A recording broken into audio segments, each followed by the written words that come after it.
અમદાવાદ સહિત સમગ્ર રાજ્યમાં કોરોનાના કેસોમાં વધારો થયો છે ત્યારે અમદાવાદ મહાનગરપાલિકા દ્વારા ઓક્સિજન પ્લાન્ટ ચાલુ હોવાની વાત કરવામાં આવી છે। જો કે વિપક્ષનું માનીએ તો બહેરામપુરાનો પ્લાન્ટ બંધ છે।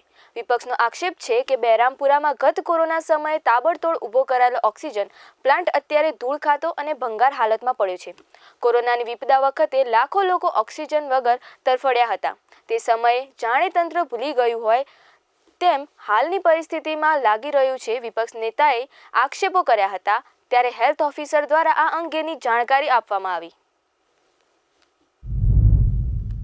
અમદાવાદ મ્યુનિસિપલ કોર્પોરેશનમાં ગઈકાલના રોજ 8 નવા કેસીસ રિપોર્ટ થયેલા છે। આ સાથે અમદાવાદ શહેરમાં 48 એક્ટિવ કેસ અત્યારે હાલમાં છે। આ સાથે જણાવવાનું કે આ 48 કેસ પૈકી એક પણ પેશન્ટ હોસ્પિટલમાં એડમિટ નથી। આ તમામ પેશન્ટ ઘરે હોમ આઇસોલેશનમાં છે।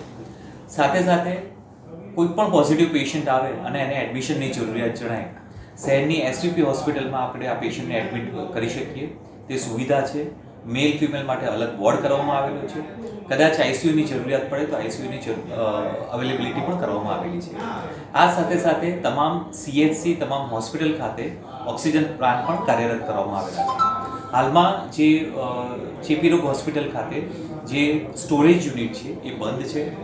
અગાઉ જ્યારે કોવિડના કેસીસ ખૂબ જ હતા, જ્યારે એક સાથે દિવસના કહું કે 5000-6000 કેસીસ આવતા હતા, એ સમય દરમિયાન આ પ્લાન્ટની જરૂર હતી કે જે નાની પ્રાઇવેટ હોસ્પિટલ હોય ત્યાં પણ પેશન્ટ એડમિટ હોય અને સંજોગો કોઈક એવા સંજોગ સર્જાય કે જ્યારે એમનો ઓક્સિજન ખતમ થઈ જાય તો ઇમરજન્સીમાં જો ઓક્સિજન લેવાની જરૂરિયાત હોય તો આ પ્લાન્ટ પાસે આવે અને એ લોકોને ઓક્સિજન મળી રહે તે માટેની આ સુવિધા ઉપલબ્ધ કરવામાં આવેલી હતી। હાલમાં કોઈ પેશન્ટ હોસ્પિટલમાં એડમિટ નથી। હાલમાં અત્યારે પ્લાન્ટની જરૂરિયાત નથી ધરાતી। ભવિષ્યમાં જો ખૂબ જ મોટા પ્રમાણમાં કેસીસ આવે, ખૂબ જ મોટા પ્રમાણમાં હોસ્પિટલમાં પેશન્ટ એડમિટ થાય તો આ પ્લાન્ટ કાર્યરત કરવાની જરૂરિયાત રહેશે।